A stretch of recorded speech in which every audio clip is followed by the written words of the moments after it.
Nah ini ada orang namanya Saiful Karim. Tuh akhir zaman dia. Gitu, nukieu gitu. Jadi begini, ini untuk pelajaran buat kita semua ya. Al-Quran itu adalah kitab yang oleh Allah Subhanahu wa taala turunkan kepada Nabi Muhammad sallallahu alaihi wasallam supaya Rasulullah paham. Jadi bahasanya itu adalah bahasa Rasulullah. Dan yang paling paham kepada Al-Quran itu jelas siapa? Rasulullah sallallahu alaihi wasallam. Nah, para sahabat dulu itu banyak suka bertanya kepada Rasulullah, ya Rasulullah ini bagaimana maknanya, ya Rasulullah ini bagaimana maknanya. Cuman tidak semua sahabat seperti itu karena bahasa Rasulullah Shallallahu Alaihi Wasallam itu ya sama dengan bahasa sahabat. Ya cuman gap di antara ilmu masih tetap ada. Nah kemudian karena Al-Quran ini dia sudah sudah dikitabkan, sudah dituliskan, jadi ada tulisannya begitu. Nah jadi semua orang punya akses menuju Al-Quran. Apalagi sekarang sudah diterjemahkan Al-Quran itu. Jadi banyak orang yang memahami Al-Quran tidak dengan bahasanya Rasulullah SAW.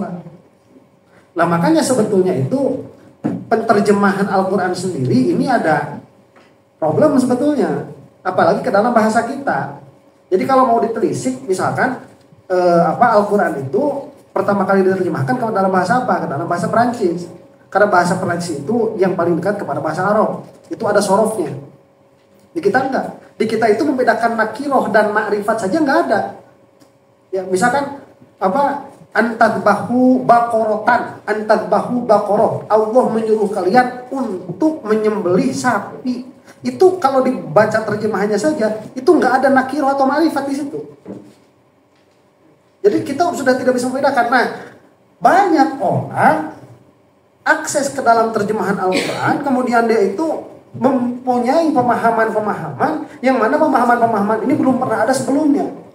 Dan mereka sangka bahwa itu adalah pencerahan. Oh, ini saya punya makna baru nih yang ulama dahulu, orang-orang dahulu belum pernah mendapatkan dan menjelaskannya.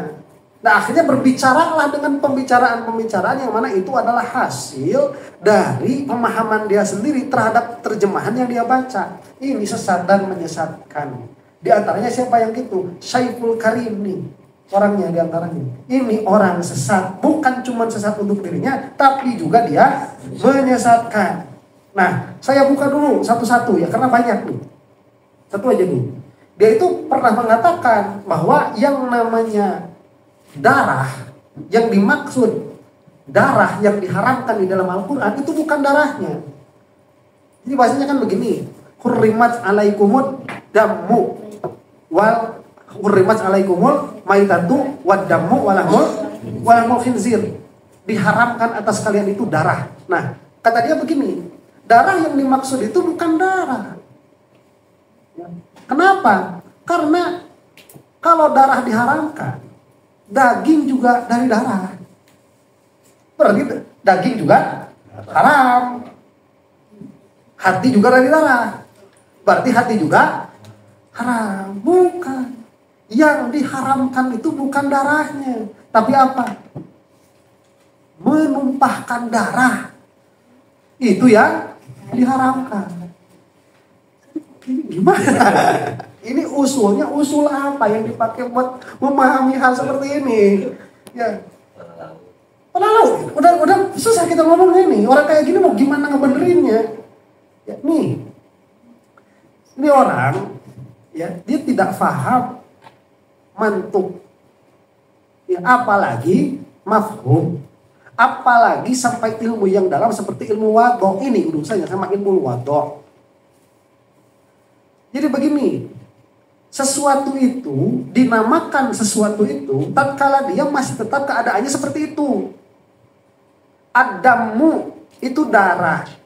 Buat apa? Ya buat nama, buat darah padahal keadaannya sebagai darah. Kalau dia sudah berubah, ya namanya sudah bukan damun. Makanya kalau hukum ini dia ta'aluk dengan suatu nama yang dia sudah khusus, maka hukum ini ta'aluknya dengan sesuatu itu. Kecuali nanti para ulama melihat bahwa ta'aluknya hukum ini bukan kepada bendanya, tapi kepada ilatnya. Seperti pada homer. Nah homer ini ulama melihat ilat haramnya itu ada pada muskirnya, memabukkannya, bukan terkhusus pada homernya. Makanya yang diharamkan jadi banyak, bukan hanya homer, termasuk nabir, bir, vodka, demikian. Nah, kalau sesuatu ini dia dinamai itu, kemudian dia sudah berubah bentuknya, dia namanya sudah bukan itu. Makanya kita juga namanya manusia, bukan air mani. Kita itu asalnya dari apa? Air mani. Sekarang jadi apa? Jadi manusia. Boleh nggak tuh air mani dibawa sholat? Kalau Imam Malik nggak boleh. Malik gimana, Jis? Ya, Malik apa Hanafi itu salah satu dari madhab itu mengatakan najis, nggak boleh. Masa kita sekarang jadi najis sholat karena kita itu air mani begitu? Ya nggak bisa. Ya. Jadi kalau daging itu meskipun asalnya itu apa? Damun, darah, tapi namanya sudah bukan darah, namanya sudah daging. Jadi kalau darah diharamkan, daging mah yang enggak. Ini cara berpikir fikih dari dulu sudah seperti itu. Ini ada air, namanya air mustakmal. Mustakmal itu sudah dipakai. Air mustakmal itu sudah tidak tohur, sudah tidak mensucikan. Ini airnya sama nih, kamu kumpulkan air mustakmal, satu gayung, kumpulkan sampai 2 kula. Sudah seperti itu, satukan. Itu namanya sudah berubah, sudah bukan mustakmal, tapi sudah tohur. Nah, makanya perubahan hukum itu dia sesuai dengan perubahan zatnya. Ini nanti ada khomer. Setelah khomer jadi cuka kan? Nah, tatkala dia jadi khomer, haram. Setelah jadi cuka, tidak. Lah itu namanya apa? Berubahnya hukum karena berubahnya sifat. Nah ini harus paham siapa? Si Saiful Karim. Masalahnya dia bawa jemaah, ya jemaahnya kayaknya banyak begitu. Ini bukan cuma sesat dirinya, tapi juga menyesatkan orang lain.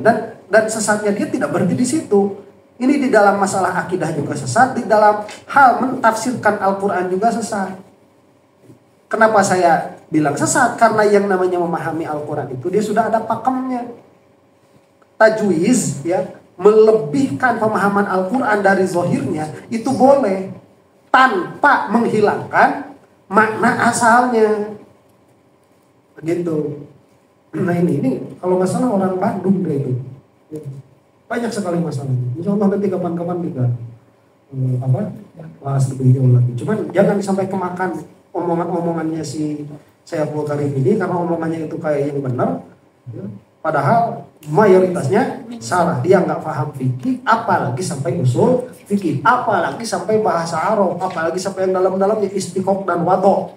Coba tanya sama dia apa bedanya istiqoq sugro sama istiqoq kubro itu, nggak bakalan paham deh itu.